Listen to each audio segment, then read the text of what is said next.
Hi guys, welcome back to the channel. Today I'm going to be unboxing the Space Invaders Invincible board game, so we'll get straight into it. We'll show you the box, guys, and then we'll pull everything out and get a closer look. So do let us know down in the comments what you think, guys, and if you haven't already, do subscribe to the channel. So as you can see, guys, on the front, not too much going on, which is the logo and a little bit of imagery across the bottom there. Got the couple of the companies that put this thing together. We had logos all the way around on each side, and then on the back we've got shows you imagery of the components that we're going to see on the inside, what's included in the game, and a little bit about the game itself. On the side it does tell us players, so you can play 3 to 5 players, ages 8 and up, and it's about 45 minutes duration. What I'm going to do, guys, off camera is I'll take a read of the instructions, and then in the outro I'll run through how it all plays and how you got to set it all up. So if you are interested in checking out the rules and stuff like that, make sure you stick around for the outro. Fortunately, that won't stand up. But on top, we've got our board.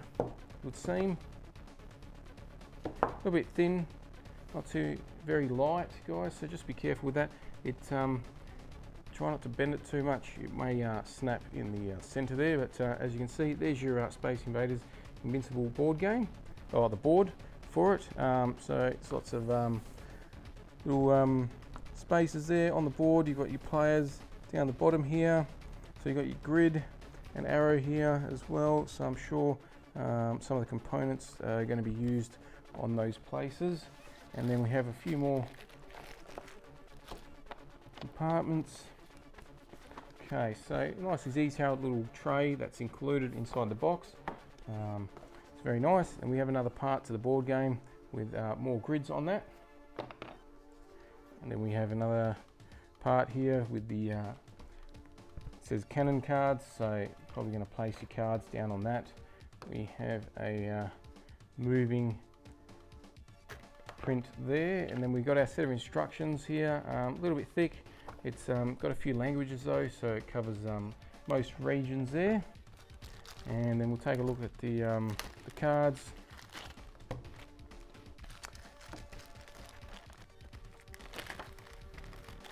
So a couple of packets of cards. Now we've got the cannon card. We've got a pass card as well.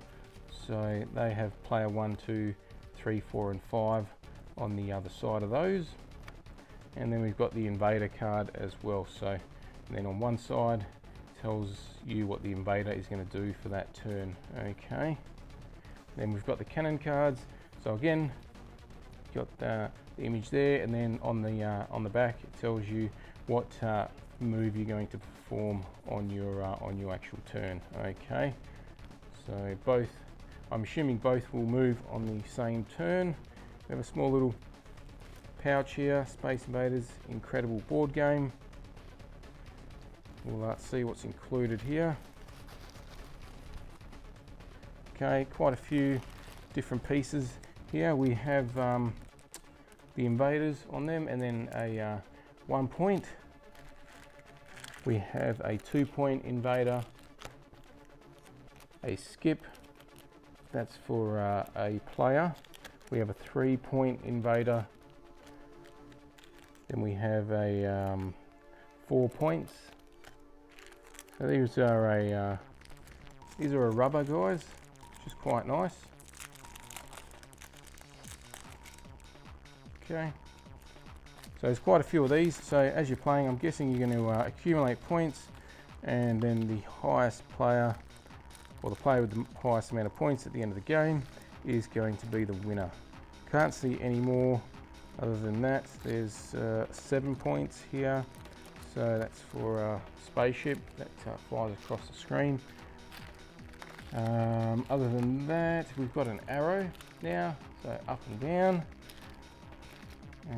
Player, that's all the little tokens that are included. So very nice, very cool. Like I said, guys, I'm going to explain it all in the outro, so make sure you stick around for that if you are interested. But that's everything included in today's box. So like I did say earlier, do let us know down in the comments what you think, and if you haven't already, do subscribe to the channel.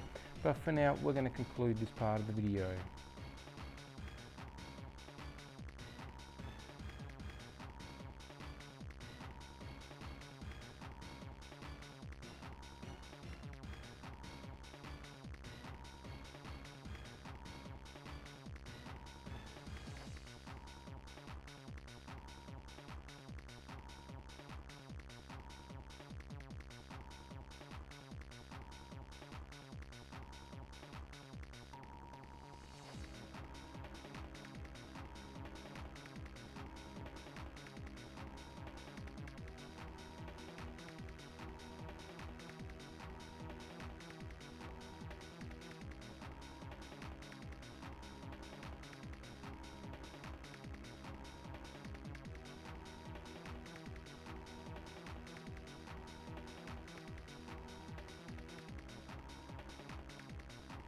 Welcome back, guys. So got it all set up, took a read of the instructions. Hopefully it'll make a little bit of sense, but what you want to do is set your board up like so.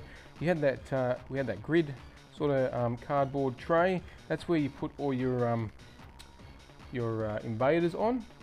They have, they're color coordinated, so it's pretty easy to know where they go.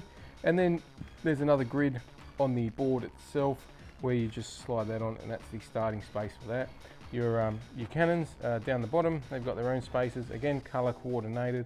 Okay, separate the invader cards from the cannon cards, and you also separate the UFO tokens from the Nagoya attack tokens as well. They stay on the side, but once you determine how many players you got in the game, guys, then you pass out all the pass cards, and then on the back, once you receive a card, it tells you which cannon you are controlling for that game. Once you've determined that, then you all pick a set of 5 cards from the cannon deck.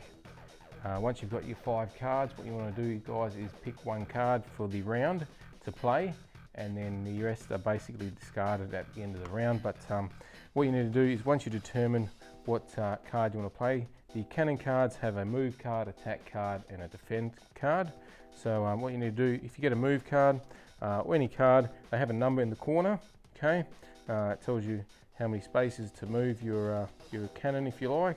It also tells you if you get a UFO, then you put the UFO onto the board, onto the corresponding grid where it tells you to. Okay, once you say you get another card here, you got beam, which is the attack. This is basically one hit kill, guys. So if you're attacking the invaders and you hit them in their line of sight, then you take the invader token, and that becomes your points. Okay, and vice versa for the invaders. If they shoot any of the cannons in direct line of fire, then you're shot and you're out for that round, basically. You can defend and stop that from happening. We'll get to that shortly, but on this beam card, you got the UFO again. You can only have 1 UFO on the top row at one time, but what you want to do is swap him on the grid spaces to what your playing card tells you to swap it at. Okay, you get a plus symbol as well, so that means you get another turn at the end of the round. Once all the players have had their turn, initial turn, you get another additional turn, basically. But you can only have the 1 additional turn. You can't just keep racking up additional moves and stuff like that. The number here, that determines who goes first as well. So the highest number goes first, and then all the way down to the lowest number. Okay. If you are shot and you got a bunker card like that, then what you need to do, guys, is you can use that card. That card gets discarded after that, not put back in the pile. But if you get shot by one of the invaders, you can use the bunker card to stop that from happening. Okay, so that's the only way to stop that from happening. If you get shot, all that happens is you miss out that round. So if you haven't performed your action yet, unfortunately you can't perform any actions once you're shot until you all choose your card for the next round. Okay, the invader cards, what you need to do is, once everyone shows their first card that they want to play for the round, then you pick up an invader card and you put that face up on the board, and then you perform the actions for that card again. Again, it's got the number, it's got a plus symbol, so the invaders can get an extra turn, and it determines where they're placed in the player's round. Okay, guys. So the invader cards have 3 different types of abilities, guys, similar to the cannon cards. You've got move, you've got shoot, and you've got a UFO card. Basically, we've dealt with the shooting ability for both parties earlier on in the video. So what you need to do, guys, is on the movement, we'll talk about that quickly because it's a little bit different for both parties. So you've got your cannons down the bottom. They can move left to right, depending on the card that you play, depending on how many grid spaces you'll move. You can move on the same grid space as one of your opponents. You just move in front of them, push them down until you move away, and then they position themselves back up. Okay. Just be careful, guys, because if you're in front of your opponent and the invaders do shoot, then you are defeated and your opponent is safe. So you've kind of acted like a shield for them. So it's probably not a good idea to hang around there for too long. But what else, guys? The invaders, they move. You got your arrow down the front here, so it always starts to the left, and then they'll also get a move. So this particular card here has move 3, so they'll move 3 spaces across. Okay, until they get to the end. Once they get to the end, then they move 1 space down, and then the arrow is swapped around to the right direction, and then they keep moving across like so, all the way until they get to the end of the board. Okay, now to win, you have to obviously defeat all the invaders. Once that's done, then you tally up all your points for attacking the invaders that you've attacked for the game. And then to lose, basically the invaders got to get down to the cannon space, and then all players lose once that happens. Okay, so you've got to work together to defeat all the invaders. If you don't, then what's going to happen is once they get down to the bottom, all players are defeated and the game is over. So it doesn't matter about the score. If the invaders get to the bottom, it's game over basically. So you want to try and kill as many as you can, work together, and try and obviously still get the highest score, but try and not let the invaders get down to the bottom of the board. Alright guys, well hopefully that makes a little bit of sense, and if you did enjoy this video, don't forget to subscribe to the channel before you leave. Hit the like button. If you didn't, hit the dislike. Once we get to the next milestone, we're doing the next giveaway, so do subscribe, running for that, and we'll catch you next time.